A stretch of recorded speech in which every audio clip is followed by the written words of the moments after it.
मेरो वृंदावन मेरो प्रस्थान के सभी कृष्ण प्रेमियों को परी डोयल की ओर से जय जय श्री राधे। तो सबसे पहले आप सभी को गणेश चतुर्थी की हार्दिक शुभकामनाएं। तो आज मैं आपको गणेश जी के बारे में एक महत्वपूर्ण कहानी बताने वाली हूँ, लेकिन उससे पहले मेरी आपसे प्रार्थना है कि आप हमारे YouTube चैनल को अवश्य सब्सक्राइब कीजिए और मेरी वीडियो को लाइक कीजिए और शेयर कीजिए। तो चलिए शुरू करते हैं। आज गणेश चतुर्थी का पर्व मनाया जा रहा है। आज के दिन गणपति घर में गणपति की स्थापना की जाती है और अगले 10 दिनों तक पूरी श्रद्धा से उनकी पूजा की जाती है। पुराणों में भगवान श्री गणेश से जुड़ी कई मान्यता मिलती हैं। इनमें से एक है गणपति और तुलसी की कहानी। आइए जानते हैं इसके बारे में। गणेश जी भगवान शिव और पार्वती की संतान हैं। गणेश जी की पूरी आकृति में से सबसे महत्वपूर्ण उनकी सूंड मानी जाती है। इसके अलावा गणेश जी के 2 बड़े कान हैं और किसी आम व्यक्ति की तरह उनका बड़ा सा पेट है। गणेश जी को विघ्नहर्ता भी कहते हैं।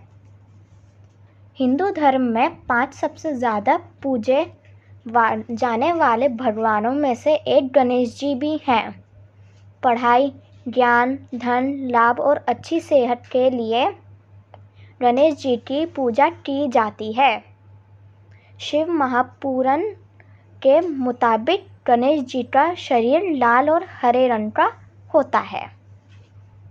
भागवतम पुराण में मुताबिक माँ पार्वती ने संतान पाने के लिए पुण्यत व्रत रखा था। माना जाता है कि इस व्रत की महिमा से ही माँ पार्वती को गणेश जी संतान के रूप में मिले थे। भागवतम पुराणों के मुताबिक जब सभी भगवान श्री गणेश जी को आशीर्वाद दे रहे थे, उस समय शनिदेव सिर झुकाए खड़े थे। ये देखने पर माँ पार्वती ने उनसे उनका सर झुकाकर खड़े होने का कारण पूछा, तो उन्होंने जवाब दिया कि अगर वे गणेश जी को देखेंगे तो हो सकता है कि उनका सर शरीर से अलग हो जाएगा। लेकिन पार्वती जी के कहने पर शनिदेव जी ने गणेश जी की ओर नज़र उठाकर देख लिया, जिसके परिणाम स्वरूप गणेश जी का सर उनके शरीर से अलग हो गया। भागवतम पुराणों में ये भी बताया गया है कि शनिदेव के देखने पर जब गणेश जी का सर उनके शरीर से अलग हुआ, तो उस समय भगवान श्री हरि ने अपना गरुड़ उत्तर दिशा की ओर फेंका, जो पुष्य गड्ढा नदी के तरफ जा पहुंचा। वहाँ पर एक हथनी अपने एक नवजात बच्चे के साथ सो रही थी। भगवान श्री हरि ने अपने गरुड़ की मदद से हथनी के बच्चे के सर काटकर गणेश जी के सर पर लगा दिया था, जिसके बाद एक बार फिर गणेश जी को जीवन मिला। भागवत पुराण के मुताबिक भगवान शिव ने एक बार गुस्से से सूर्यदेव पर त्रिशूल से वार किया था। भगवान शिव की इस बात से सूर्यदेव के पिता बेहद क्रोधित हो गए और उन्होंने भगवान शिव को श्राप दिया कि जिस तरह भगवान शिव ने उनके पुत्र के शरीर को नुकसान पहुंचाया है, ठीक उसी तरह एक दिन भगवान शिव के पुत्र यानी गणेश जी का सर भी कटेगा। एक ये भी पौराणिक कथा है कि एक दिन तुलसी देवी गंगा घाट के किनारे से गुजर रही थी। उस समय गणेश जी वहाँ पर ध्यान कर रहे थे।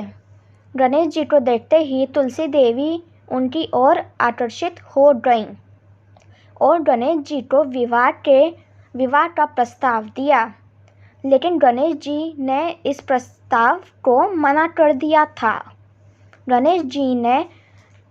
गणेश जी से ना सुनने पर तुलसी देवी बेहद क्रोधित हो गई, जिसके बाद तुलसी देवी ने गणेश जी को श्राप दिया कि उनके 2 विवाह होंगे।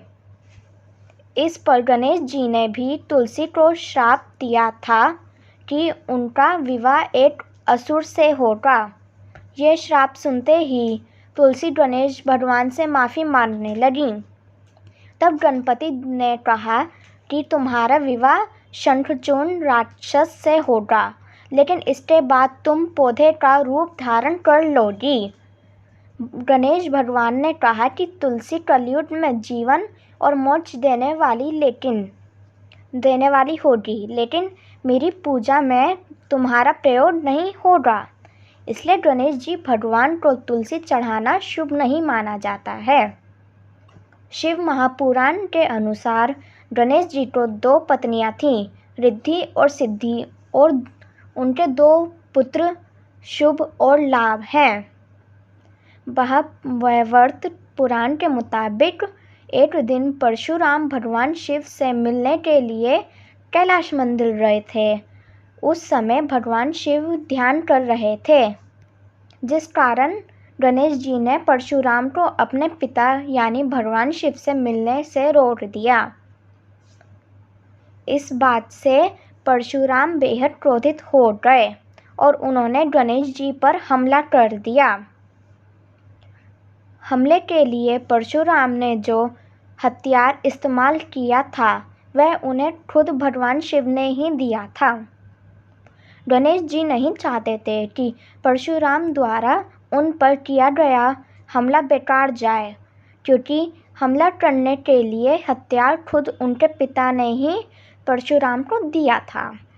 उस हमले के दौरान उनका एक दांत टूट गया था, तभी से उन्हें एकदंत के नाम से पहचाने जाने लगा। गणेश जी पुराण के मुताबिक व्यक्ति के शरीर का मूलाधार चक्र गणेश भी कहा जाता है। तो आपको मेरे द्वारा दी गई जानकारी कैसी लगी हो? अगर अच्छी लगी हो तो हमें कमेंट में ज़रूर बताएं। गणपति बप्पा मोरया।